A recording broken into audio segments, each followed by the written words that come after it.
igihe kirageze kugira ngo tubagezeho yabaruwa yanditse durashize imyaka hafi 5 ayandikira muri gereza y'umujyi wa Kigali mu Rwanda. We yandikiye ni Madame Victoire Umuhoza Ingabire, muragezwaho na mugenzi wanjye Geoffrey Mutagoma. Kigali, tariki ya 11 z'ukwezi kwa 4 mwaka wa 2016. Madame, nshimishijwe no kukwandikira nubwo bwose byangiraho ingaruka. Mfite kandi ishema ryo kuba mbana nawe hano.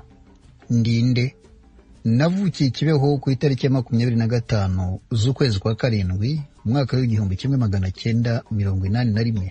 Nize amashuri i Butare n'i Kigali. Nize amashuri ya kaminuza i Burayi. Nagarutse mu gihugu nyuma yawe. Nashinze fondation KMP, nari maze kugira abanyamuryango 814. Natangiye mfite ingengo y'imari ya miliyoni 40 z'amafaranga y'u Rwanda avuye mu isanduku ya leta bitegetswe na Perezida Kagame. Nayakoresheje kugira ngo nishyiraho fondation yari ifite icyicaro, ngura ibikoresho, mpemba n'abakozi 2 mu gihe cy'imyaka 2. Nta nikuta na rimwe ry'ayo mafaranga nakoresheje ku bintu byanjye bwite. Amafaranga yakoreshejwe ku ngendo 152 twakoreye mu mashuri atandukanye no gusura gereza 10 yatanzwe na USAID na World Vision. Twashinze amatsinda 102 yo guharanira amahoro muri ayo mashuri no muri za gereza. Kuki natandukanye na leta? Nakomeje kwifuza gukora nk'umusemburo wa societe civile, ariko sinigeze nifuza kuba umunyapolitiki. Ubutumwa bwanjye bw'amahoro n'ubwiyunge bwakirwaga neza kandi bukumvikana neza iyo nabutangaga nk'umukristo uharanira amahoro. Ishyaka riri ku butegetsi ryakomeje kwifuza ko nahora nditeza amashyi, ariko yewe nagumye gushaka kwigenga. Ibyo ntibyabashimishije. Iyo umuntu atunzwe n'ubutegetsi, ubutumwa bukora mu gihe cyabwo bukarangirana nabwo.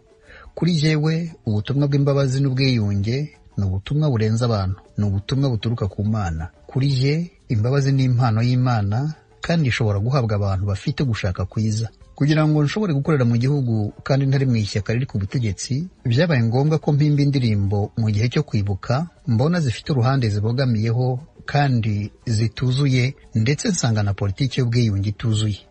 Ibihangano byanjye byakoreshejwe bitishyuwe. Igihe nasabye kwishyurwa naratutswe, nterwa ubwoba n'ishyaka riri ku butegetsi. Umushinga nari mfite wo gushinga ishuri rya muzika waribwe. Mu mwaka wa 2013 amafaranga nakoreshaga yose nayahabwaga na leta. Mu mwaka wa 2014 nahimbye indirimbo ivuga ubwicanyi bwakozwe n'impande zombi, isohoka ku itariki ya 5 z'ukwa 3 mu 2014. Inzego zitandukanye zaranyikomye zirampungeta. Byabaye ngombwa ko indirimbo nyihagarika, nsaba n'imbabazi nk'uko bari babyifuje. Ku itariki ya 4 z'ukwezi kwa 2 2014 natwawe bunyago, njyanwa mu ishyamba riri ahitwa Nyanza kuva saa 3 z'amanywa kugeza saa 2 z'ijoro. Banjyanye mu modoka ifite ibirahure byijimye. Icyo gihe cyose nari nicaye hagati y'abagabo 2 bari bambaye gisivili. Bigeze nijoro bamfutse mu maso, banjyana ahantu hatazwi, banshyira ku ngoyi, bansaba kubasobanurira ukuntu nkorana n'abatavuga rumwe n'ubutegetsi. Ku itariki ya 14 z'ukwezi kwa 4 2014 banyeretse abanyamakuru. Ntabwo nicuza impamvu ndi hano muri gereza. Kuba hano biraruta aho gukorana na leta yica cyangwa se mu gihugu kitubahiriza amategeko. Madame, nzi ibitekerezo byawe n'ubutwari bwawe. Nagize igihe cyo kugukurikira. Iyo ntaza gufungwa sinari guhura nawe. Ndizera ko igihe kizagera nkagira amahirwe yo kugushyigikira, ngatanga umusanzu w'ubwiyunge nyabwo kandi bwuzuye. Duhuje ibitekerezo byawe nabigize ibyanjye. Komeza ubutwari muri ubu buzima butoroshye. Ufite abantu bagushyigikiye. Kizito Mihigo. Urakoze Geoffrey Mutagoma wadusomeye ibaruwa Kizito Mihigo yandikiye Madame Victoire Umuhoza Ingabire ku itariki ya 14 z'ukwezi kwa 4 umwaka wa 2016. Ibaruwa twabonye hano ku Ijwi ry'Amerika dukora ubushakashatsi kuri Kizito Mihigo. Madame Victoire Umuhoza, kubera iki Kizito yagombye kukwandikira kandi mwari muri gereza imwe? Ntabwo mwabonanaga? Turi muri gereza bya mbere njye nabaga mu kato, ntabwo nahuraga n'abafungwa. Niyo mpamvu mu nteruro ya mbere avuga ati mfashe risk yo kukwandikira. nuko byari bujijwe kumvugisha cyangwa se bamugani kuba yanyandikira. No nuvuga ko iyo baramuka babonye iyo baruwa bari kumushyira muri kasho cyangwa bakamugenera ibindi bihano. Nubwo ntabwo twahuraga usibye ariko nanjye no muri rusange ubundi byari bujijwe kuko abadamu bari bafite igice cyabo babamo n'abagabo bafite igice cyabo babamo, donc ntabwo mwahuraga ngo muganire kereka babaga ari nk'iminsi mikuru wenda bagahuza abantu mukicara nko muri sale wenda umuntu akanyura bakajya kusuhuza uwo agomba kuvugana nawe, ariko ubundi no kwicara babaga batandukanye. Niyo mpamvu IREME bakoreshaga nyine bavuga ngo kohereza indege, bazitaga indege kuko nyine kugira ngo uve mu gipangu cy'abagore mu gipangu cy'abagore yabaga yagurutse kugira ngo hagere. Byabaga ari za acrobacy nyinshi abantu bakoreshaga kugira ngo niba wandikiye umuntu urupapuro wamwandikira uzamugere. Ugira gutya rero ubona indege iraje, Kizito arakwandikiye, wumvise umeze ute ubonye ibaruwa y'uwo muhungu w'umusore ukwandika akubwira ati niyemeje kukwandikira kugira ngo nganire nawe nubwo bwose byangiraho ingaruka? Byambere nabanje gutungurwa kuko ubundi abafungwa benshi barantinyaga, donc ntabwo batinyukaga n'uwabaga yabishatse ntabwo batinyukaga kuba banyisanzura ngo banyandikire. Donc natunguwe nuko umufungwa aje akambira ati hari ibaruwa yawe. Ndabwira ibaruwa yanjye ivuye he? Nanjye nta muntu kenshi nkuko navuze byari twaga indege ariko kenshi babaga bandikira n'abagore bakundana bitaguhengama, yarabaga barantinyaga, ntabwo ntekereza ko ari no kunyubahuka. Ariko donc ambwiye ngo ni Kizito uyimuhaye, donc numvise ngo mukana Kizito se ndayifungura nsanga ni ibyo byose yanditse inyandiko ndende. Yatangiye abinyibwira kuko ntabwo nari muzi usibye kuba wenda nabonaga no kuri televiziyo, mbona mbwiye ibibazo bye, inzira yaciyemo, bituma ndushaho kumwumva kuko Kizito afatwa muri gereza haba harimo amakuru menshi. Umuntu wabaga iteka ari aho perezida aririmba indirimbo yubahiriza igihugu, afite ikiganiro kuri televiziyo y'u Rwanda, bugacya bakavuga ngo bamufashe. Donc baravugaga bati ni maneko, inkotanyi ntabwo muzizi buriya zatuzaniye maneko. Donc abantu ntabwo mbere bumvaga ko afunzwe. Donc ni biri no mu bintu byamazaga mbere nyuma tuganira mbere ati ikintu cyangoye cya mbere muri gereza ni kugira ngo abantu bambone nka maneko ndafunzwe nkabo, ariko ntibumve ko mfunzwe nkabo, bakumva ko ndi mu kazi. Ubwo rero ntekereza ko ari nabyo byanatumye myibwira mbwira n'ibyo bibazo byose yaciyemo, ariko nibyo byamfashe kumva ko nanjye ntabwo nashoboraga gusobanukirwa cyane ko urabona yananditse yaranaburanye kandi uburyo yaburanyemo kugera mu rukiko akavuga ngo abavoka araberukanye. Donc iyo myitwarire ye yatunguraga abantu igatuma nyine abantu bakomeza kuvuga bati uriya muntu rwose ari mu kazi ka FPR ejo cyangwa ejo bazaba bamufunguye. Rero yanditse gutyo kugira ngo mbese anyumvishe ko ibyo bamuvuga atari byo, ko yahuye n'ibibazo n'iki. Donc byatumye numva mugiriye impuhwe nyine kubona wa mugana umwana muto yungana gutyo uguye mu bibazo bimeze gutyo, numva mugiriye impuhwe. Hanyuma ubwo nanjye ndamusubiza usibye ku kintu cya mbere namubajije, njye nari nzi ko ari umufrere, ntabwo nari nzi ko ari umuntu wihaye Imana. Njye namubajije ndamubwira ntabwo se kwambwiye byose ntumbwire umuryango wa congregation ubamo bimeze bite, kuko njye nari nzi ko ari umuntu wihaye Imana. Wari uzi ko yihaye Imana. Madame Victoire Ingabire, iyi baruwa Kizito yakwandikiye nubwo bwose wari usanzwe uyifite, ariko se wari witeguye ko uyu munsi tuyitangaza hano ku Ijwi rya Amerika? Ariko se uretse nanone n'ibyo ubutumwa buyikubiyemo nyamukuru kuri wowe n'ubuhe? Icyambere cyo ko mwayibonye nicyo kibazo, ariko ntabwo byo ntindaho cyane, nta kibazo ko mwayibonye, ariko biranshimishije ko n'abantu banatekereza kumva uko yatekereza gubwi cyane kuri biriya birebana mu bintu cyantushije cyane ni kiriya ubutumwa bwe, uburyo afata ubwiyunge. Avuga ati ubwiyunge ntabwo ari ubonetse wese wapfa kubwakira, ni impano y'Imana, kandi iyo mpano Imana iha buri wese, ariko biterwa n'ubushake bw'umuntu. Nuko wabonaga ko ari uwa mukristo rwose afite ukwemera. Mbere nabonaga wenda ko aririmba byo kuririmba kugira ngo abe umusitari, ariko nyuma aho ntangiye kuganira nawe no kureba ibyo bintu bye, hari ibyo yandikaga by'ubuzima busanzwe nyine ukabona ko ari umuntu nyine nkatwe twese, ariko yagera mu bintu by'Imana ukabona ko afite ukwemera kumwe kurenze rwose kuba abantu bashobora, umuntu usanzwe kugira ngo ushobore kumva ukwemera kwe byabaga birenze. Avuga afite amagambo meza yumvikanisha ukwemera kwe ugasanga kurarenze. Clarisse Kayishire, wumvise ibaruwa yanditswe na Kizito Mihigo, nzi neza ko wasomye igitabo cye, hari icyo wumvise kibusanye n'imitekerereze ye? urabona mu bintu amubwiye hari abantu Kizito bamuzi ku ndirimbo no kubyerekeye Imana, ariko Kizito yatekerezaga n'igihugu cye akibaza akakireba dans l'ensemble, akirebeye ukuntu gitegekwa, ukuntu kimeze, umubano mu banyarwanda, ibitekerezo. Mu gitabo cye arabyandikamo avuga ukuntu akunda ibitekerezo biturutse ahandi, akunda ibitekerezo by'abantu batandukanye. Niyo mpamvu kuri we nka demokarasi mu gitabo cye arabyandika. Ni ibintu yanditseho inshuro nyinshi ku buryo hari abantu benshi babonye n'ibyo byanditsemo bakavuga ngo biriya ntabwo ari ibya Kizito, kuko ntabwo bazi Kizito wemera demokarasi, ntabwo bazi Kizito wemera ko abantu bavuga ibintu bitandukanye, ntibazi Kizito wemera kwa kundi bavuga ngo uwo mutavuga kimwe ntabwo ari umwanzi. Muri iyo barwari b'ikintu mbonye kubona Kizito yarandikiye Madamu Ingabire, muzi ukuntu abantu bose bamufata, muzi ukuntu abantu bamuvuga, ariko Kizito we yari yaramubonye ukundi kurenze, kubera icyo Kizito yarebaga ati u Rwanda rwemera multipartisme, rwemera amashyaka menshi. Uriya ni umunyarwandakazi ufite ibindi bitekerezo yageza ku banyarwanda. Ibitekerezo bye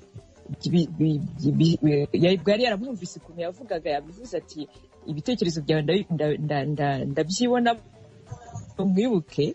Kizito yari umuntu ufite ubutumwa bw'amahoro, ufite ubutumwa bw'ubumwe bw'abanyarwanda. Nimba mu bitekerezo bya Ingabire yari yabibonye ko birimo, ni ukuvuga ko hari mu magambo ya Ingabire yavuze hari ibyo Kizito yabonye.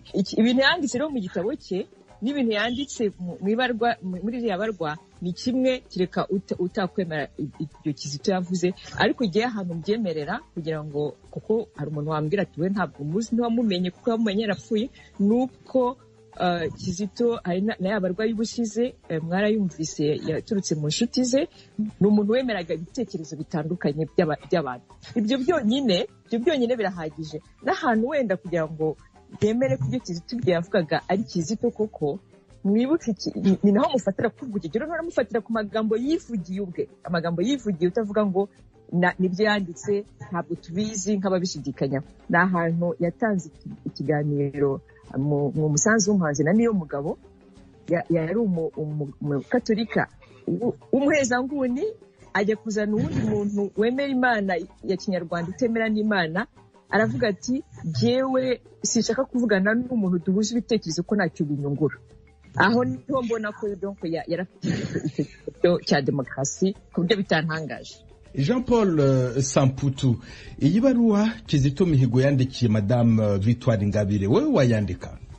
Yes, nayandika, kandi ikinshimishije nuko icyo navuga nta kwandika, naho ndi mu gihome nka Kizito sinzi ko nabikora. Ibyo n'ubutwa birarenze kuko ubu nayandika ndaha, kuko ibyo ntabyo nabikora. Ariko uri mu gihome urafunze, ubongereye icyaha, nturarangiza n'icya mbere, ariko uratinyutse. Ariko ibyo nabisobanura ni iki? Ni imbaraga, ni za mbaraga z'urukundo. Yazivanaga he? Ni impano y'Imana, nta kundi wabivuga. Wavuga ko wenda wambaza uti kuki abandi bose batabifite, kuki Imana ntiyahumwe ngo yimundi. Ariko yabivuze muri iyo letre, nako mumaze kubivuga, yavuze ati twese turabifite, ariko bisaba umuntu kuvuga ati genda byemeye, kuko ndemeye. Hari ibintu biba bigoye, ariko biterwa n'umuntu. Twese dufite amahitamo. Imana yaraguhaye, ariko niwe ugomba guhitamo. Imana yarakubwiye ngo ukunda umwanzi wawe, ariko si benshi babihitamo. Ahubwo uhisemo gukunda umwanzi cyangwa uwo bita abanzi. Ahubwo icyo navuga tukibivuga, ndashaka kuvuga iyi letre noneho irahita imenya. Njye nasaba abantu banga Kizito n'abamwangaga kuko nino letre ibintu yakoze ari hariya, mwihane, mwicuza icyo cyaha cyo kumwanga, kuko uwo ni umuntu utakwanga, kuko birakuza kugora kugumya kumwanga. Ni kimwe nabo nabwira abanga, mbonye Madame Victoire hano, hari abantu b'inshuti zanjye nyamubwira uramwanga umugira ute? Nk'umuntu yakwanga Madame Ingabire ngo mugira ati, ariko bivuye no kuri iyi letre, wamugira ute? Uranga umuntu muri kumwe, muregeranye. Njya mbona abantu birirwa bandika ugasanga bagumya kwanga umuntu, noneho bakaba banasuzuguye imbabazi zatanzwe na Perezida wa Repubulika. Atanze imbabazi ku muntu, wowe urazimwimye nkandi. ubu rusuzugwe n'uwazitaze mvushije iyo mvugo kugira ngo byumvikane abantu bumve banyarwanda dukundane ntacyo kuko uburyo iyo mwanze ni wowe uvunika iyo wanze umuntu ni wowe uvunika kuko nawe uba wiyanze kuko mu mutima waba wahazanye urwango iyi leta itumye mvuga n'ibindi bintu wenda bitari bihari sinzi ko bijyanye ariko bimpaye ingufu uri muri perezida uri mu gihome kuko yagomba kuba yanabizira. Witwa Jean Paul Samputu abakirisitu bazi Pawulo Mutagatifu yanditse ibaruwa yandikira abanyakorinti ibikubiyemo simbi vuga hano ariko wowe uramutse wandika ibaruwa abanyarwanda nayahe magambo wakoresha akomeye watangiriraho wandika ibaruwa yawe? Urakoze unjyanye mu byo nkunda ahubwo nanaribiririmba karirimbe hano ku ijwi rya Amerika duteza imbere ubugeni n'ubuhanzi. Ndaza kuka kuririmbira nyuma reka nkabanze nkavuga utumye mpimba reka mbanze mpimbe tubanza guhimba amagambo melody kazanye nababwira nti ukuriho nanjye ndiho ntabwo uriho wenyine nturi umunyarwanda wenyine ntabwo urusha abandi umunyarwanda tubane byanze bikunze nta handi ntawe uzashyira ndiho si wowe wandemye n'u Rwanda si waruremye twese twaremwe n'iyaruhanze karurema tubane mbanira nanjye kandi dusigire umurage abejo kuko numbanira nabi urabutanze umurage naba wibyariye mubi bana na bose mu mahoro kandi kunda bose nabo witabanzi bawe iyo uribuka iyo ndirimbo wayishyizeho ubushize kunda nabo witabanzi bawe nibyo kubabarira kunga gusana imitima gutanga amahoro ni umuhamagaro wabonye byaje bite Jean Paul Samputu? Rega ibyo uge byaje rukumvuye muri gacaca mu 2007 maze kubabarira gutanga imbabazi twiyunga n'uwampeku ariko tubishe tongera tumishe dukorana conference ikintu cyambere nabuzamba ni sinabyitirira ni Imana yabintegetse ariko icyo tugomba kumva si icyo gusa icyo tugomba kumva nuko ari cyo gikenewe mu banyarwanda nuko ari cyo gikenewe kugira ngo ejo hazaza hazabe heza ntabwo tuzahora twangana urabona ya mico ihari yitwa mu nyangire n'ibiki tuyitoza iyo bikora uburaga abana babo umurage mu watangiye uvuga neza ngo no murage nuwe murage tukuye muri Kizito yadusigiye n'urwo rukundo kandi igihugu cyacu Imana mbona ko Imana izana ibyo bintu kuko si ibyanjye ntago ari ibyacu n'ababwiriza ubutumwa bwiza ntawe uvuga ibye byose twari iby'Imana nuko twebwe ari twagiriwe nabi nitwe twagize amateka mabi kugira ngo rero amateka yacu tuyahindure ejo hazabe heza n'abana bacu tutazabaraga urwango nuko hagomba kuba ibintu nk'ibi hakaba ubwitange hakaba ikintu kidasanzwe nk'iri turayibona ukabituvuga uti uhita umenya Kizito impamvu yari Kizito nyine impamvu ni iyihe nta yindi urabona nibyo bikenewe nibyo tugomba gushyira imbere nibyo tugomba gutoza abana bacu. Ndizera ko wabonye akanya ko gushyira amanota kuri ka karirimbo kagufi wadusezeranije katunyurizeho twumve ariko nyine ubwo ntayari hari ikozwe nonaha ubwo muri ihanganira ni improvisation. Reka none tubaze Uwera Violette iyi baruwa ya Kizito wayakiriye ute wowe? Iyo letre yafashe yankoze ku mutima amugani Kizito dubona mu nzozi yatwiyereka Kizito wemeye guhara ibintu byose byarashobokaga ko cyane ko yaremeye ava i Burayi kuko na Victoire yabishoboye abahashyushye ajya mu Rwanda kugira ngo bwiyunge yashakaga mu banyarwanda aburebe icyo yakora kugira ngo abugereho amagani nkuko mugenzi wanjye Samputu amaze kubivuga aho yarishoboraga kwandika iyo letre ntagire inkurikizi aha arahavajyaho ashobora no kubura ubuzima bwe ibyo rero ntabwo yabikoreshejwe n'imbaraga z'inyama n'amaraso ahubwo yabikoreshejwe n'icyari kimurimo cyashaka kugira ngo abanyarwanda twiyunge abanyarwanda tugere ikintu turenga amoko turenga ibintu bidutandukanye mu by'ukuri ndageze nangaha njya mu ishuri mahura n'abandi banyarwanda nzabaga kumenya icyo ndicyo batangira kunkorera discrimination kugeraho abana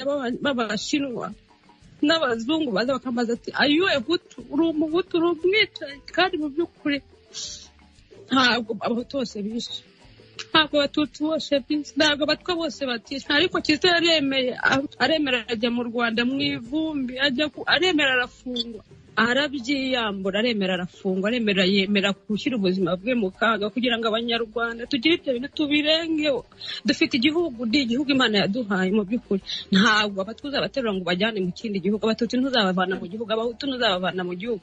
Ariyo twajyaga duhura n'ibibazo mu rugo, kuko n'ubwo bwose wumva iwacu turi abantu bifashije, tukaba tuhaha abanyarwanda wenda akazi, baze badukorere muri jaride, baze batuzanire ibintu twahashye, bagenda bati tuvuye kwa mutwe. Akabona habayeho nko muri karitsiye habayeho nk'ikibazo, mama rimwe abwira umunyarwandakazi wundi twari duturanye, aramubwira ati ariko muzatwereka ikindi gihugu cyacu noneho tukigemo. Ariko mu by'ukuri ntaho igihugu kitari u Rwanda twavukiyemo. Rero Samputu yabivuze nk'uko Victoire ahora bivuga buri munsi, nk'uko Kizito yabivuze akiri mu maraso, n'ubu akaba akibivuga aho yagiye mu bundi buzima. Ntabwo tugomba kukibana mu mahoro, tugomba kukibanamo mu by'ukuri. Rero ngewe nicyo amucimbira nuko yaduhaye imbaraga. Natwe rero tugomba kurenga iby'amoko, nimba dushaka kugenda nk'uko Kizito yagendaga, tugomba kubirenga tukanywa wa muti. Ndumva ari ibyo ngibyo navuga. Murakoze. Urakoze nawe. Madame Victoire Umuhoza Ingabire, yumvise impuruza ya Violette Uwera, ukumva impuruza ya Clarisse Kayisire Mukundente, ukumva impuruza ya Jean Paul Samputu, bifuza u Rwanda rwiza, usanga bazarugeraho bate? Nibyo, urwo Rwanda rurakenewe, Banyarwanda bose banyotewe no kubana mu mahoro. Ibintu byabaye mu gihugu cyacu byakomerekeje imitima y'abantu, bikaba bidusaba kugira imbaraga z'umutima kugira ngo dutere intambwe yo kwemera kubabarirana no kubana mu mahoro. Samputu njya nawe ugeze kuvuga avuga ati umurage tuzasigira abana bacu n'uruhi. Urambwira uti n'urubyiruko bafite inyota. Ikintu kugeza ubu ntarumva Abanyarwanda twese, buri wese mu nguni ye afite inyota, afite iyo nyota kuvuga ati nkeneye kuba mu Rwanda ntawe nkoma mu nkokora, nisanzuye, ntawe ndeba uko ndeshya, ntawe ureba isura yanjye, ntawe ureba. Urwo Rwanda ubwo Abanyarwanda amajwi amaze kuba menshi, nicyo kindema umutima, nkabona ko tuzabigeraho. Nuko amajwi atangiye kuba menshi, twese tuzamura amajwi tuvuga ati turakeneye kubana nk'Abanyarwanda, twumva ko turi bamwe, turi mu gihugu kimwe, turi bene Kanyarwanda. Ibyo rero kuba Abanyarwanda batangiye kuba, ndi mu kiganiro Samputu yazatishimiye guhura nanjye nishimiye guhura nawe na Violette na Clarisse.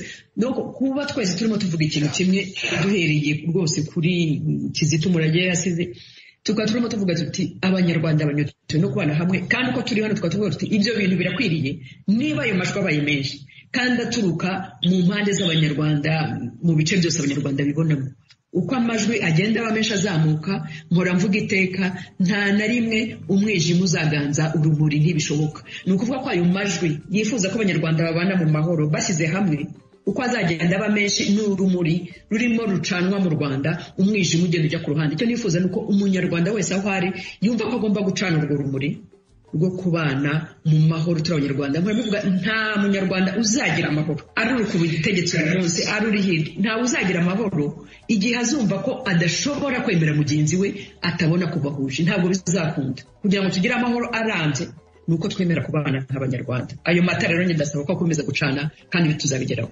Clarisse Kayisire Mukundente, waba ute rimwe muri ayo matara azamurikira abaharanira ubwiyunge bw'Abanyarwanda? Uru Rwanda no kubera itara yarwo twarabitangiye deja. Twabitangiriye kuri Kizito amaze gupfa, abantu benshi bibona muri urwo Rwanda. Ndaguha nk'urugero, nkurikije ukuntu ibintu bisigaye mbibona, buriya mu Banyarwanda dusigaye turi ibice bitatu. Hari igice cya mbere cyo hejuru cyarenze amoko bari basanzwe bahari, ariko Kizito kuva yapfa babaye benshi noneho, kubera n'ibyo byari byarabaye i Rwanda byaduciyemo kabiri, noneho turatandukana. Icyo gice cy'abantu barenze ubwoko burundu, batibona mu moko na gato, bitababuza ko baguma kuba Abahutu, bataguma kuba Abatutsi, bataguma kumaza Abatwa, ariko babirenze burundu. Hakaba ikindi cyo hagati, ntekereza ko wenda ari naho hari benshi simbizi, icyo cyo kiracyari mu moko ariko kisantase, niko nabivuga mbizi ijambo mu Kinyarwanda, iyo kiri mu bwoko bwayo. ariko ntawe giteraho amahane, ntawe kibwira nabi, ntawe cyica, ariko kiyumva mu bwoko bwabo akaba ariho gihungira. Hakaba ikindi cyo hasi kirimo abahutu n'abatutsi, abatwa mana yanjye nanjye Violette ndamusaba imbabazi mere nka Kizito kubera izo mvugo zose ziba zigenda zivugwa ngo uyu aravuga nk'umutwa. Nanjye ndabisabye kubera ko niyo mpamvu bashatse kuvuga ko ibibazo by'u Rwanda byose byatewe n'icyo gice cy'abahutu n'abatutsi, wagira ngo abatwa ntibaba no mu Rwanda. Icyo gice abo bantu bo hasi mvuze baraheza nguni nibo badutejeje ku byago twagize mu Rwanda, baracyariho ni bakeya, barasakuza, bafite imbaraga, bari passionné, banakoresha cya gice cya kabiri niho bakura imbaraga, cya kindi abantu biyumva iyo bagiye, ni nacyo bavuga ngo nimwe tuvugira. Iki gice cya nyuma rero kirwana n'igice cya mbere. Niyo mpamvu mvuga ko Kizito waje n'ubutumwa bwe ni kiriya gice cya mbere. Kiriya gice ntabwo kizahagarara, kiyemeje ko ibyabaye mu Rwanda tumaze imyaka amaraso yaramenetse, ibyabaye mu Rwanda ntabwo bizongera kuba, tuzabiharanira, tuzabirwanira. Kizito yubatse iteme, iryo teme barrières sont brisées, abantu bariho barahura. Abo bantu bahura basohoka muri twa dusanduku rw'irugambagiye yavugaga, mbese ni ibitangaza by'Imana bibatera kubaka ayo mateme, cyangwa se ni rwa rukundo Kizito yasize abibye? Ngira ngo ntabwo ari igitangaza.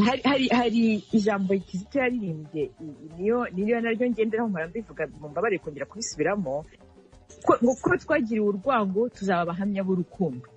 Abanyarwanda bose kandi nta nubwo ari twese twagiriwe ibyago. Nta rugo rw'umunyarwanda urebye rudafite umuntu wapfuye, wazize jenoside, yazize intambara, yazize ubundi bwicanyi. Mu banyarwanda hose hari umuntu wagize ikibazo.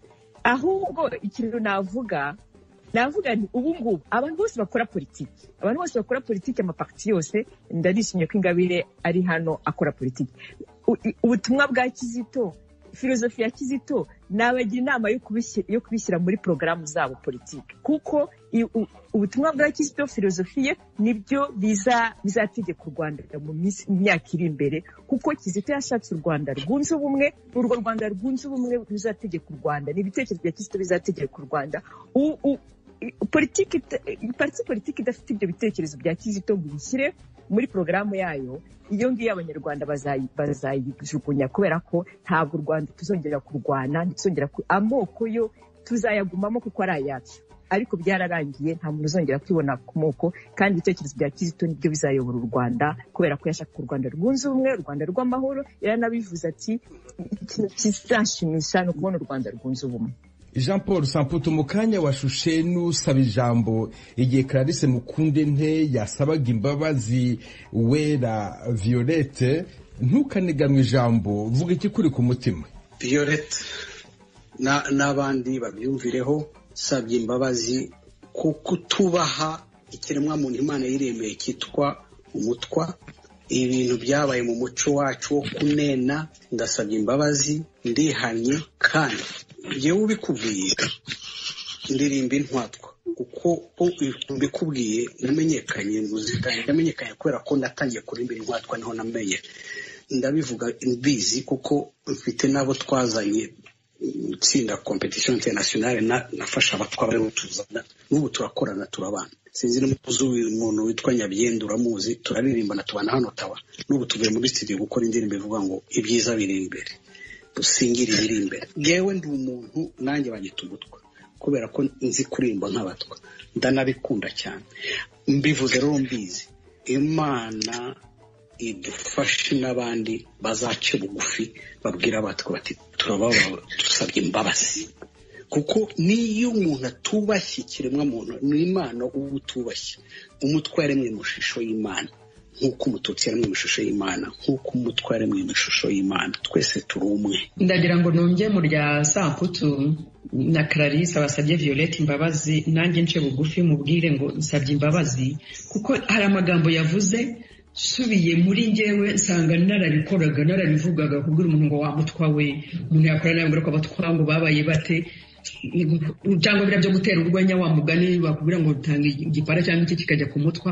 Nuko yabivuze mpita numva icyo kintu twagikoraga wenda umuntu atumva uko agera ariko abivuze nanjye ndibaza ndetse umuntu ari njye akora abibwira byagenda gute rwose Violette n'abandi bazadukurikira bo mu bwoko bw'abatwa rwose nsabye imbabazi kandi ngasaba abanyarwanda bose ko bya bipara dukunze gutera ngo mu batwa byagenze gute tumenye ko abatwa ni nkatwe twese abanyarwanda n'abanyarwanda nkatwe twese tubaho icyubahiro bakwiriye nk'abanyarwanda. Murakoze.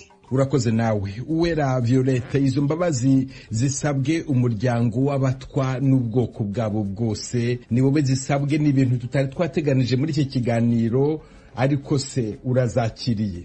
Murakoze kumpa ijambo nanone. Izo mbabazi ndazakiriye kuko Kizito buri munsi ahora akora ibintu by'ibitangaza. Kizito mu buzima nsanzwe uko nakomeze mbivuga yakoze ibitangaza. Yagerageje guhuza abanyarwanda atangira ikivi kuko ubu ngubu natwe tumeze nk'abantu bari mu murima turimo guhinga kugira ngo icyo kivi tukirangize. Ndarira ariko amarira ntayandimo ndarira ntabwo ari amarira y'agahinda, ni amarira Kizito yifuza ko ndira, ni amarira y'ibyishimo kuko ibyo yatangiye turimo turabikora. Iyi ni radiyo mpuzamahanga turimo kumva mama wacu nka Victoire, mugenzi wanjye Clarisse, Samputu, papa yagiye amutubwira akatubwira ati uriya ni imfura. Ntabwo imfura ari ubututsi, ntabwo imfura ari ubututsi, imfura si n'ubutwa, imfura ni ubumuntu bwemera ko wasangira na wa mutwe wa mugana abandi bandena, bwemera ko wa mutwe abandi badashaka kuvugisha wowe ugenda ukamuvugisha ukamubonamo nk'umuvandimwe wawe. So Kizito yarabitangiye. Kizito mu by'ukuri nge yajya mbere n'ubu ngubu yambereye umubyeyi kuko ndibuka bazamushyingura nararyamye ndasinzira mbona Kizito araje arambwira ati pain is no more, ntabwo nyibabaye. Arangije arambwira ngo gira amahoro. Yandi mbari ndatabanyarwanda aho muri hose mwimbifurije amahoro. Umushinwa yahuye n'umushinwa hano muri Amerika amufata nk'umuvandimwe kandi umwe yaravuye muri Shanghai undi yaravuye muri Beijing ariko bakaba bavandimwe. Nanjye nicyo nifuriza abanyarwanda tuzambereka tuziveho kuko nizo zica ibintu. Niyo mpamvu wambwa n'umuntu yibonamo ubututsi mbere yo kwibonamo ubunyarwanda. Muri twari dukwiye kwibonamo ubunyarwanda mbere yo kwibonamo ubututsi. Rero bavandimwe banjye rwose imbabazi ndazakiriye mu izina ryanjye ndetse no mu izina ry'abazatumva bose, ari abatwara ari abatutsi. Urakoze cyane. Ari abatanze imbabazi ari n'abazisabye imbere y'abantu amamiliyoni bumva ijwi ry'Amerika. Ndabashimiye. Mbere yuko turangiza kino kiganiro nagira ngo tugaruke ku ijambo mwagarutseho kenshi, gusohoza ikivi. Hakorwa iki kugira ngo ikivi Kizito Mihigo yatangiye gisohozwe? Ndahera kuri wowe Clarisse Kayisire. Ikivi Kizito yateruye umurage we, navuga ko Kizito yari afite umurima atera imbuto. Izo mbuto yateye ni twebwe tugomba kubagara, tugomba kuhira kugira ngo imbuto yasize ateye zikure neza, kandi turahari tuzabikora. Rwa Rwanda yifuje tuzaruharanira, kandi kuko abivuze hano nishimye cyane ko hano twahuye turi amoko menshi, kandi nishimiye ko Violette ahari. U Rwanda Kizito yashatse n'urunguru ruri hano, n'urunguru ruvuga ibiri hano, n'urunguru rusaba imbabazi. Niyo mpamvu yateruye turahari kuzagiza kandi turi benshi. Nongere mbisubiremo, igihugu cy'u Rwanda mu filozofi ya Kizito kizagenderaho. Nta n'amahitamo ahari mu gihugu cy'u Rwanda filozofi ya Kizito kizagenderaho.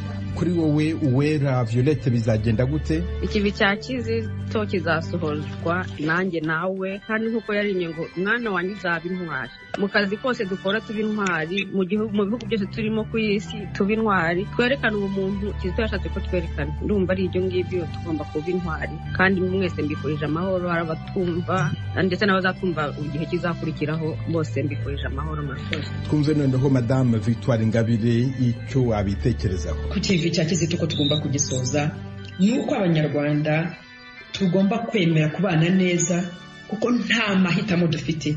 Buri wese namusaba gufata umugambi wo kuvuga ati usinzongera kurebera umunyarwanda mugenzi wanjye mu ndorerwamo y'ubwoko. Nibyo bizatanga amahoro arambye mu gihugu cyacu, kandi ko twese twifuza kuba mu gihugu kirimo amahoro arambye, buri wese atuje nta mukoma mu nkokora. Murakoze. Jean Paul Samputu, wowe ubona ikivi cya Kizito Mihigo kizasohozwa gite? Kizasohozwa igihe tuzumva ko igihe wanze uriya uzaba wanze u Rwanda, kuko u Rwanda si imisozi, si ni wowe nanjye. Ubaha uriya nk'uko nawe wifuza ko bakubaha. Kizaba igihe uzavuga uti ntabwo nzabaho ubuziraherezo, ngomba gusiga umurage mwiza. Igihe cyose uzatekereza gutyo uzaba usize umurage mwiza nk'uko Kizito abidusabye. Urakoze nawe Jean Paul Samputu, kandi gushimiye kuba witabiriye kino kiganiro. Urakoze cyane, Imana iguhe imigisha kuduhuza twese. Ngushimire nawe Clarisse Kayisire wiyemeje kwitwara nka Kizito. Urakoze Venuste, kandi narangiza nshimira n'abandi twari turi kumwe. Intumwa yaragiye ariko ubutumwa buracyakomeza kandi ntibuzashira. Murakoze. Ndagushimiye nawe Violette Uwera uri umutangambabazi.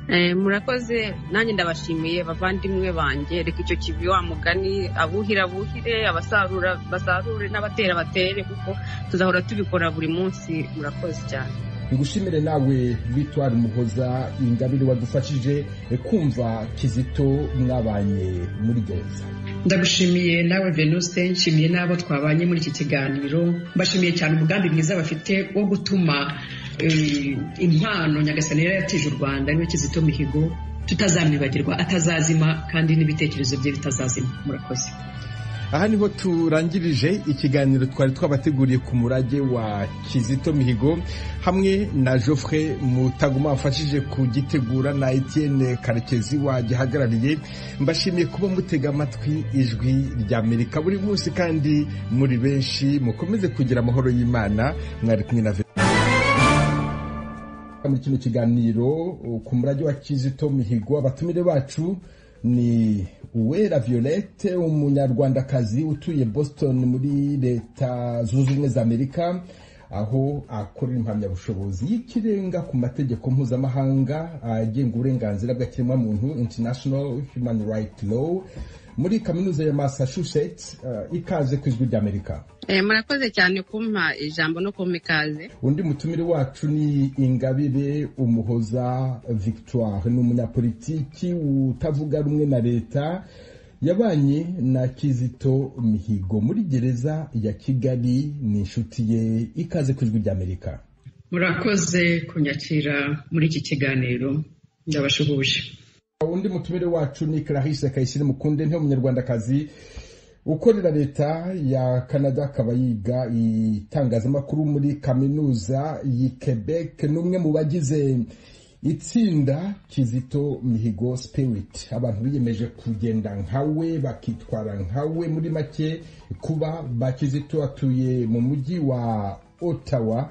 Ikaze ku ijwi ry'Amerika. Urakoze Venuste, ndagushimiye kuba wantumiye muri iki kiganiro, kandi suhuje nabo turi kumwe turibuze kuganira. Nkurushuze n'abanyarwanda bose bumva iki kiganiro uyu munsi n'abazacyumva ikindi gihe. Murakoze. Undi mutumire wacu ni Jean Paul Samputu, n'umunyarwanda utuye mu mujyi wa Ottawa, ni umucikacumu wiyemeje gushyira imbere imbabazi, agaharanira ubwiyunge bw'abanyarwanda, akitwara nka Kizito Mihigo. Ikaze ku ijwi ry'Amerika. Murakoze cyane Venuste, ndabaramukije kandi suje nabo turi kumwe. Cyane cyane ubwa mbere ngiye kuvugana na Madame Victoire, ndishimye cyane. Madame Ingabire, nawe n'ubwa mbere ugiye kuvugana na Samputu? Wewe n'ubwa mbere ngiye kuvugana nawe, nanjye ndishimye kuvugana nawe. Ni honor, ibintu byiza cyane. Bega byiza. Uwera Violette, wowe wari wigera uvugana na Samputu cyangwa se na Victoire Umuhoza? Mwese numva ndari ubwa mbere mvuganye namwe, nanjye ndishimye, ariko nyine mwese nagiye mbumva, nuko ntashaka nyine kugira ngo njye muri in details, ariko papa bamanze yarakoranye na Samputu mu bintu by'umuco, hanyuma mama Victoire no mubyeyi kuva kera yatangira urugamba yatangiye, nawe njye nifuza kugenda nkawe, kandi mu by'ukuri nkamushimira intambwe yabashe gukira mu banyarwanda no mu banyarwandakazi yo gushishikariza demokarasi nuko buri munyarwanda wese yakwibona mu gihugu. Rero nanjye mu by'ukuri koko ndishimye, Kizito yakoze ibintu bikomeye kandi ntabwo ari we wenyine. Nizeye ko urugamba n'urugendo twatangiye tuzarusoza amahoro. Urakoze cyane Uwera Violette. Ubwo ufite ijambo kandi kurekere turavuga Kizito Mihigo, reka tuvuge umurage we, tuvuga umuntu nyirizina uri mu bantu bavuganye nawe mu minsi ya nyuma. Ndifuza kumenya ijambo yakubwiye rya nyuma. Ijambo rya nyuma navuganye na Kizito nibuka nuko yambwiye ko isaha iyo ariyo yose ningira ikibazo kubera ibikomere byambayeho, ko niyo byaba ari saa 9 z'ijoro, niyo byaba ari saa 10, nimuhamagara azanyitaba kandi akabana nanjye muri icyo gihe. Ntakuvugishije menshi ariko nkakubaza, ibyo bikomere waganiraga na Kizito natwe watunyuriramo yenda bikadufasha kumva Kizito wari we? Ibyo bikomere ganiye na Kizito ni kubera ubwoko bwanjye, umutwakazi. Nagiye mpura n'ibikomere rero bitandukanye kuva ndi umwana niga mu mashuri ya primaire kugera ngeze muri high school, kuko naje muri Amerika niga muri high school. Nagiye mpura n'ibintu bikomeye cyane, ndetse n'umuryango wanjye uhura n'ibintu bikomeye. Gusa ndabasaba imbabazi, ndagerageza kugira ngo ne kuza kuba nagira ikibazo cyo kuba wenda narira kubera amarangamutima. Ariko Kizito mu gihe cyane mu minsi ya nyuma, ndetse no amaze no gusohoka, ntabwo amaze gusohoka ariko twatangiye kuvugana, ariko twatangiye kuvugana asohora ya ndirimbo ye ya mbere yo kuvuga ngaho kuguhomba yaguhombye. Twatangiye kuvugana kuri Instagram, hanyuma gahoro gahoro, ariko nyuma uko iminsi yagiye ikurikiraho niko twagiye tuganira, mubonamo umuntu mu by'ukuri. Ngewe nkanye ndavuga ku giti cyanjye, sindivuge ku giti cya buri muntu wese. Mubonamo umunyarwanda ntiyigize mbona mu bandi, uko nagiye menyana n'abanyarwanda. Navukiye mu Rwanda, njye mwana wa mbere wavukiye mu Rwanda wo muri famiye, kuko abandi bagiye bavukira muri Kenya ndetse no mu Bugande. Hanyuma rero twiga mu mashuri ya primaire, hakabaho igihe wenda tuvuge nk'abarimu barimo barakosora ibizami, bashaka kugira ngo wenda abana barebe nyine ukuntu bagabanya nk'urusaku, bavuga ati hagira umuntu wenda ufite nk'urwenya ajya imbere asetsa abandi. Umwana wa mbere akagenda ati umutwe byagenze gutya, umutwe byagenze gutya. Kuko nakuriye muri famiye, ntabwo papa wanyegeza ahisha ubwoko bwacu, si ukuvuga ngo babaga banzi, kuko ntabwo twigaga kure y'aho twari dutuye. Nuko kabona buri wese arandeba bakanyita ko umwana wo kwa Mutwa. Ngera atangiye kwiga nyuma y'intambara muri iki gihe kiyobowe na FPR. Ibyo byose babivuga ngiye kuko ari nge babaga bavuga, iyo bavuga Mutwa numvaga ari nge bari kuvuga, n'abandi bose akaba ari nge bareba. Mu by'ukuri nabaga uncomfortable, haba n'umuntu nshaka no kuba nabera nk'icyuya, nkaba naturika nk'umutwe kugira ngo nyine badakomeza kundeba. Twataha noneho nkavuga ati nkanga no gusubira ku ishuri, ariko kubera ko papa yatubwiye ati kugira ngo ibyo byose muri ukuntu mutazabinyuramo nuko mwakwiga. Hari n'igihe yadujyana akadutwara mu modoka nyine kugeza ku ishuri ku gahato, twese twanze, akavuga wenda n'abana bajya mu bibazo bakarwana, Musa baramwica. Ibyo mvuga ni ibintu byambayeho, ntabwo ndibuvuga ibitarambayeho.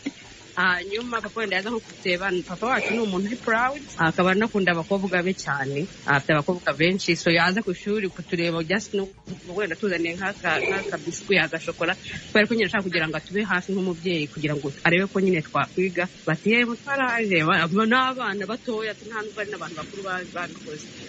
Birumvikana wagize ibikomere, ariko nk'uko narivugaga mu kanya wabaye intwari, urimo urakorera impamyabushobozi y'ikirenga. Tugaruke kuri Kizito, mumaze kuganira, ni irihe jambo yakubwiye wumva ryagufashije mu komora ibyo bikomere? Maze kubimubwira nyine, maze kumwisanzura nkamubwira uwondi we, yaravuze ati ntabwo bishoboka, ntabwo uri umutwe, nta mutwe usa gutyo. So binye za reaction z'abanyarwanda, mwe ndi umutwe. Nuko rangije arambwira ati orara, ati mu by'ukuri unkoze ku mutima, ati ngewe nuko nta bushobozi mfite, ubundi twagasabye ubwoko bwanyu imbabazi nk'abanyarwanda bose muri rusange, kuko twarabarenganyije, twabasira inyuma, tumva ko mutari abanyarwanda nyine, mu yandi magambo muri nkaho muri second citizens. So mu by'ukuri nuko yarambwiye ati ngiye kubwanjye numva twabasaba imbabazi nk'abanyarwanda. urakoze cyane kandi dushimishijwe no kukwakira hano ku ijwi ry'Amerika. Byumvikane ko bityo muri kino kiganiro dufite abanyarwanda bose. Tukugereho nawe Victoire Umuhoza, Ingabire Kizito Mihigo mwarabanye muri gereza, hari akajambo ka nyuma yakubwiye wa dusangiza? Icyo navuga, twavuganye nyuma mu minsi ya nyuma, yasaga nk'uwumva ko hari iminsi yegereje. Yari asigaye ahorana ubwoba. Ndibuka iminsi mike, iminsi 3 mbere yuko bavuga ngo bamufashe, ya telefone yari nijoro nk'uko Violette yabivuze. Twembi dufunguwe twahoraga kuri izo nkeke zo kuvuga ngo hari ikintu cyatubaho. Hari telefone twaganiragaho, buri wese arabwiye undi nugira ikibazo isaha iriyo yose ugihita uhamagara umuntu uwo muvugane umuhumurize cyangwa iki. Icyo gihe arampamagara ambwira ati ndose abantu baniga, ati kandi bazaniga. Ambwira nti nta kintu uzaba, iyo ni iminsi 3 mbere yuko bamufata. Donc biragoye kubivuga, ariko nicyo kintu kibabaza buri mwibutse ko donc yabyumvaga akavuga ati ngiye gupfa bazaniga byanze bikunze, ukumva ko ari ikintu cyumuhangayikishije. Nibwo bwa nyuma rwose twavuganye ndimo muhumuriza mubwira ni nta kibazo, n'iki bizarangira, nta nyuma numva ko bamufashe. Jean Paul Samputu, ntabwo wari mu Rwanda ariko Kizito Mihigo mwaravuganaga, wowe ni irihe jambo umwibukiraho? Ijambo rya nyuma mwibukiraho ni mu mezi make amaze amisi afunguwe. Yarambwiraga icyo gihe twavuga ku bya reconciliation, yarambwira ati Jean Paul, ati ibintu bya reconciliation ni intambara, ati tubifata nk'ibintu ko ari umuhamagaro, atariko tukibagirwa ko ari intambara, n'intambara tugomba kurwana. Icyo nicyo kintu cya nyuma mwibukiraho. Nyuma ibyabaye byarabaye, ariko nta kindi iryo nicyo kintu gikomeye numva twavuganye. Clarisse Kayisire, wowe sinkubaza ijambo Kizito yakubwiye, ndakubaza iryo wavuze umaze kumenya ko yitabye Imana. Ijambo rya mbere maze kumenya ko Kizito yitabye Imana kuko ntamumenye, navugije induru mu nzu ko nari ndi jyenyine, nta muntu n'umwe wari uhari. Navugije induru ku buryo amadirishya y'inzu kwa kundi akora buruwi ntoya. Navuze n'ijambo, navuze no, ariko ndivuga cyane kandi ndi jyenyine. Niryo jambo navuze amaze gupfa. Ni mukanya nk'uko nabibasezeranije turabagezaho ibaruwa Kizito Mihigo yandikiye muri gereza ya Kigali ku itariki ya 11 z'ukwezi kwa 4 umwaka wa 2016. Mugenzi wanjye Geoffrey Mutagomaraza kuyibasomera, ariko mu gihe ataragera hano muri studio, reka nongere ngusubireho wowe uwera. Niki Kizito umwibukiraho uhereye ku byo mwaganiriye? Iyo njyewe mwibuka, mu by'ukuri mwibuka buri munsi, kuko ndi umuntu ukunda kumva indirimbo zirambohora, zituma njya mu yindi si, zikanyibagiza wenda n'ibibazo wa mugani. So kuva umunsi Kizito yapfuye no kugera n'ubu ngubu, nta yindi ndirimbo nshobora kumva mu modoka iyo ngenda ndetse no mu rugo iwanjye.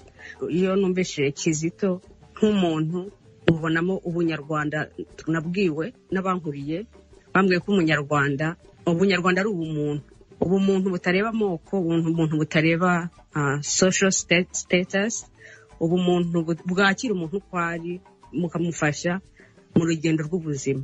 Mukanya mbakira Clarisse Kayisire, nakwakiriye nk'umwe mu bantu biyemeje kugenda nka Kizito, mukitwara nkawe. Kuba ba Kizito bisobanura iki? Turi ba Kizito kubera ko Kizito abantu benshi bamumenye kuri twebwe.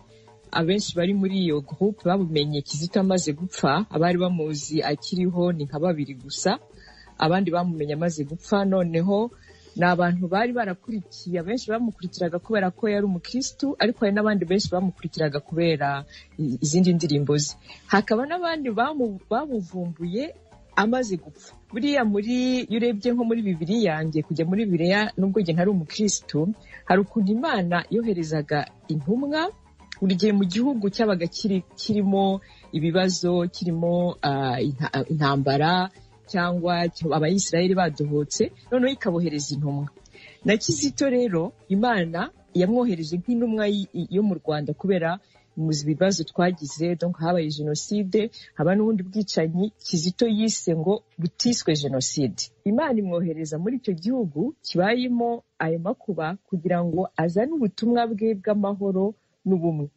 Niyo mpamvu donc abantu bo muri KMS twarebye uko Kizito yabayeho, uwo ari we, tureba indirimbo ze, dusanga afite ubutumwa bwiza twashakaga gukurikiza, dushaka kubukomeza. Ahangaha navuga iyo urebye nkurikiza ibyo by'intumwa, urumva hari ubutumwa, hari intumwa, hari n'uwatumye. Watumye n'Imana, donc yamuhaye buriya butumwa, yamutwoherereje mu Rwanda, amuha ubutumwa bw'amahoro n'ubumwe. Kizito yari yaritangiye, Kizito aba intumwa. Hari ukuntu nka kuriya yarabyivugiye ngo ubutumwa buruta intumwa. Kizito ntakiriho, ariko ubutumwa bwe buracyariho kandi buzagumaho. Niyo mpamvu twebwe twiyemeje donc ubwo butumwa bwe kubujyana, kubureba, tugakoresha ariya filozofiye y'ubumwe n'ubwiyunge n'amahoro, akaba ari byo dushaka kugira ngo abantu bose bazabumenye. Donc akaba ari twebwe ubwo butumwa bwe tubujyana. Bumwe mu butumwa Kizito Mihigo yasize n'ubutumwa bw'imbabazi. Ubwo butumwa turanabusanga mu ibaruwa yasize yanditse mu mwaka wa 2016. Jean Paul Samputu, uri umwe mu banyarwanda bafashe iya mbere mu kubabarira, mugasanga babiciye, mugahoberana, mukabababarira. Izo mbaraga zo kubabarira muzikurahe? Icyo nabivugaho, hari ubundi n'iby'Imana idusaba, nubwo hari abatemera Imana wenda, ariko nabo benshi baba babyumva, kuko iyo ukunda abandi nawe ubwo uba wikunze. Ariko iyo ushaka kwikunda wenyine ntabwo wabaho wenyine, ugomba kubaho kubera abandi n'abandi bakabaho kubera wowe. Ariko nk'igihugu cyacu cyagize ibibazo, twagize amahano, navuga ngo nta kundi byagenda udakundanye, cyangwa ngo ubabarire, cyangwa nawe wihane nimba waragize nabi. Igihugu cyacu cyagize ibibazo, kugira ngo ejo hazabe heza n'ibyo bigomba kuba. Hagomba kuba imbabazi, hagomba kuba koroherana, hagomba kuba gukunda abandi, apana kwireba. Iwe yavuga ngo n'abandi n'abantu, nabyo yazize, kuko iki kintu tugomba kukibana nacyo mu Rwanda, tugomba kukiga, kandi ntibivuge mu magambo gusa, mu bikorwa. Ukumva ko utabereyeho wenyine, ubereyeho abandi. Utubashye ubuzima bw'undi, nawe ntuba wiyubashye. Ugomba kubaha ikiremwa muntu kindi, kuko ntuzaba mu isi wenyine. Reka mfatire kuri iryo jambo, kutaba mu isi wenyine. Madame Victoire Ingabire, uri mu Rwanda. Urwo Rwanda aba batumire bavuga ururimo. Iyi gahunda y'ubumwe, iyi gahunda y'ubwiyunge, iyi gahunda y'imbabazi, usanga abanyarwanda bayitabira bagamije kubaka u Rwanda rwa bose. Iyo gahunda ntabwo iratangira bihamye n'ibiriya Samputu mu kanya yavuze. Kizito amubwiye ati ubwiyunge ni intambara n'urugendo rurerure, kuko ni message Samputu atanga n'ubushisa n'iya Kizito. Nari nsanzwe nyikurikira, ni byiza, ndamushimiye, kuko ubwo butumwa nibavuze kutabasha kumva undi, kutemera koroherana, nuko kutumva ko tugomba kubana. Ni ikibazo tugifite hano mu Rwanda, nuko turacyafite ikibazo gikomeye. Ntekereza ko ari Samputu n'umusigaranye akazi gakomeye, gufasha abantu kumva ko ari ngombwa kusanga undi muntu ukamusaba imbabazi niba waramuhemukiye, hanyuma niba warahemutse ukamenya gusaba imbabazi, n'undi akamenya gutanga imbabazi. Tukumva ko turi mu gihugu kimwe, turi abanyarwanda. Njye murambwira abanyarwanda, nta Rwanda ushobora kuba urimo wowe kanaka, nyiranaka na se nakaba atarimo. Turi abanyarwanda, twisanze turi abanyarwanda. Tugomba kuba muri urwo Rwanda dushyize hamwe uko byagenda kose, kuko nuko Imana yaturemye, twaravutse dusanga turi muri urwo Rwanda. Ubwo bwiyunge rero turagomba kubugeraho, kuko nicyo cyonyine kizatanga amahoro arambye n'amajyambere arambye muri iki gihugu cyacu. Ubwiyunge, kumva ko twese turi bamwe, turi abanyarwanda. Violet Wera, watubwiye ko wize amashuri yawe nyuma ya 1994. uri umwe mu bo ubutegetsi bw'u Rwanda bwita u Rwanda rw'ejo. None ntawe ubona ute iyo nzira y'ubwiyunge? Murakoze. Njye mbona ubwo bwiyunge buzashoboka, kuko n'ubundi twarabitangiye. Burya ubwiyunge ni ikintu gikomeye, ntabwo ari ikintu ubyuka mu gitondo ngo ugereho. Birasaba ko wa muti Kizito yadusabye kunywa usharira kugira ngo dukire, tugomba kunywa ubuterero, tugomba kunywa tubwizanya ukuri. Bya bindi abanyarwanda bita ngo gusasa inzobe, ukavuga uti ngusabye imbabazi muvandimwe ubivanye ku mutima atari ku munwa gusa kuko twagiye tubibona ko wenda hari amasituwasiyo yagiye aba nko mu gihe cy'inkiko gacaca umuntu akavuga ati ngiye mbabariye kanaka ariko wenda umubabariye ariko ubabariye wenda atari yagera kuri cya gihe cyo kwakira izo mbabazi cyangwa n'uzitanze akaba atari yagera muri cya gihe cy'ukuri koko ba Samputu na ba Kizito bagiye bageraho cyo kuzitanga kuko uzitanze zibanye ku mutima kundi baye umutima hahandi hasi hamwe hagukomereye hamwe mbere y'uko ujya gutanga za mbabazi ubanza ugafungura umutima ukarira wenda ukaba wanaburana n'Imana kuko kujya gutanga imbabazi z'umuntu wenda wakwiciye umubyeyi wenda ukaba ngubu muri iki gihe udafite uwo wita papa cyangwa mama ntabwo ari ibintu byagakwiye koroha ngo byukuti ngenda babarira icyo Kizito n'Imana muri rusange badusaba nuko twemera za emotions tukazifiringa nyine tukazigeramo mu gihe cyo kurira tukemera tukarira ariko ntiduhere muri ayo marira tukarenga ya marira tukemera kugira ngo tubabarire kuko buriya mu by'ukuri nk'uko Kizito yagiye abivuga cyane mu biganiro yagiye akora bitandukanye burya iyo ubabariye uba urimo kwivura kuko iyo utababariye ufite wa mujinya ufite gushaka kwihorera mu by'ukuri nawe biba birimo birakumunga uruvuga ngo utangira urundi rugendo rushya urugendo rukwemerera kubona ko umubyeyi uriho ubu ngubu wakagombye kuba angana na mama wawe ukamubonamo nk'umubyeyi abantu uvuga ngo buri mubyeyi bose ubonye ukwereka ubumuntu ukwereka urukundo umubonamo nk'umubyeyi wawe utari kubera ubwoko bwe atari kubera haturuka atari kubera uko yambaye atari kubera ibyo ari byo byose byagutandukanya nawe so numva ariko twagera kuri ubwo bwiyonge.